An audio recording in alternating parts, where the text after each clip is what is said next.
తిరుమల శ్రీవారి ఆలయంలో కోయిల్ ఆళ్వార్ తిరుమంజనం కార్యక్రమాన్ని శాస్త్రోక్తంగా నిర్వహించామని టీటీడీ ఈవో అనిల్ కుమార్ సింఘాల్ తెలిపారు. శుద్ధి కార్యక్రమంలో అర్చక స్వాములు, ఉద్యోగులు, అధికారులు పాల్గొని సంప్రదాయబద్దంగా చేశామన్నారు.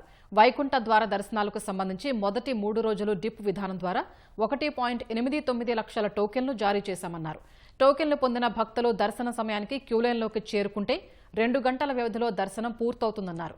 తొలి 3 రోజులకు టోకెన్లు దొరకని భక్తులు మిగతా 7 రోజులు సర్వదర్శనం ద్వారా నేరుగా దర్శనం చేసుకునే వీలు కల్పించామన్నారు.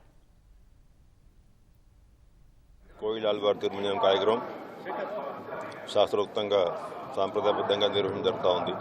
సంవత్సరానికి 4 సార్లు ఉగాది, ఆణివార స్థానం, బ్రహ్మోత్సవాలు, అదేవిధంగా వైకుంఠ ఏకాదశి ఈ పర్వదినాల కంటే ముందున్నటువంటి మంగళవారం ఈ కార్యక్రమం నిర్వహించడం ఆనవాయితీగా కొనసాగుతూ ఉంది. ఇప్పటికే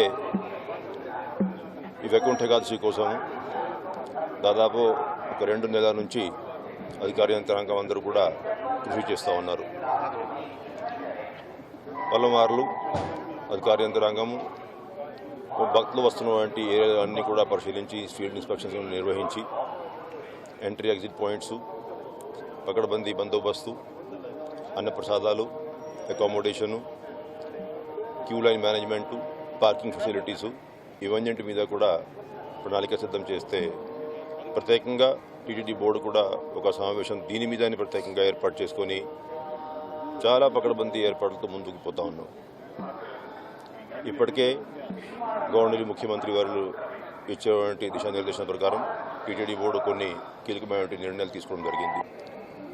ఈ 10 రోజులు ఎక్కువ మంది భక్తులు స్వామివారి దర్శనానికి వస్తారు కాబట్టి కొన్ని ప్రత్యేకమైనటువంటి దర్శనాలు ఇప్పుడు కుదరవు కాబట్టి చంటి పిల్లలు, వాళ్ళ తల్లిదండ్రులు, అదేవిధంగా వృద్ధులు, దివ్యాంగులు వాళ్ళందరినీ కూడా విజ్ఞప్తి చేశాం. వాళ్ళు 8 తేదీ తర్వాతనే తిరుమల వచ్చి స్వామివారి దర్శనం చేసుకోవాల్సిందిగా విజ్ఞప్తి చేయడం జరిగింది.